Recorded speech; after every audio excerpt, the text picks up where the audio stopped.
My name is Ilang-Ilang Quijano.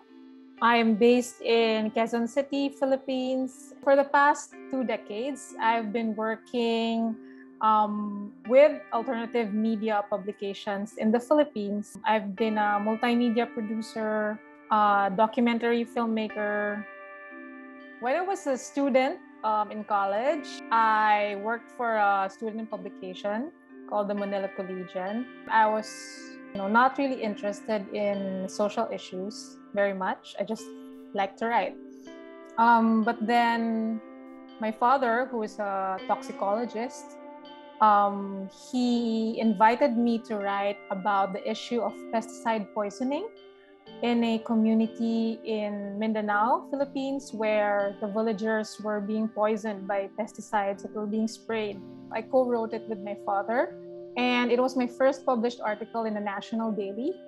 And then we got sued for libel. So my first published article became the subject of a defamation suit by a big company. And we kind of shed light on these practices that cause harm to the health and environment of Filipinos. That really started me along this path of really doing people's-oriented journalism. And after college, a bunch of journalists invited me to kind of co-found with them a weekly tabloid. It was a time of big social, change. There was a big upswell of hope for social change, and so our publication was part of it. One story that did kind of make a mark on me is covering the demolition of the urban poor communities here in Quezon City, in San Roque. It was the subject of my first documentary. I integrated with the urban poor women in that community for quite some time, and I saw how resilient they were and also how courageous they were in standing up for their rights in the face of threats of these big commercial buildings kind of replacing their homes. I saw firsthand how they really mobilized themselves.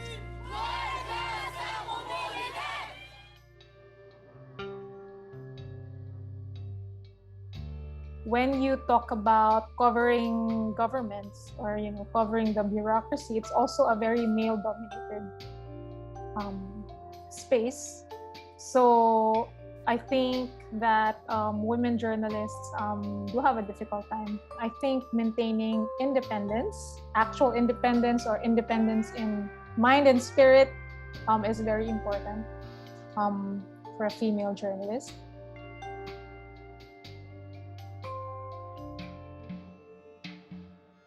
This new role also gives me access to stories, not just from the Philippines, but from other parts of the world where people are similarly being oppressed and whose rights are being violated.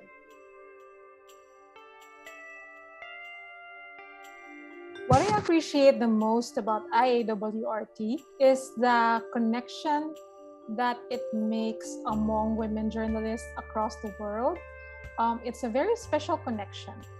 The gender-based approach is not very common in terms of media making, and IAWRT has really a role in kind of highlighting that. It gives you a chance to put on a global or regional platform stories from your own country.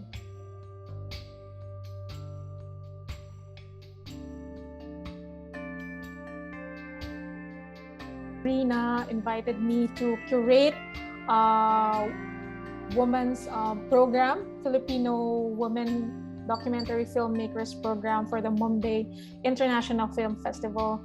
And that was a great honor for me because I was able to put out there films made by Filipino women. And that was quite exciting to see, Indians watching Filipino films and basically recognizing themselves in our stories and vice versa. It enabled me to see so many films from all over the world. I think IAWRT is really a platform for solidarity and really kind of encouraging women to be storytellers.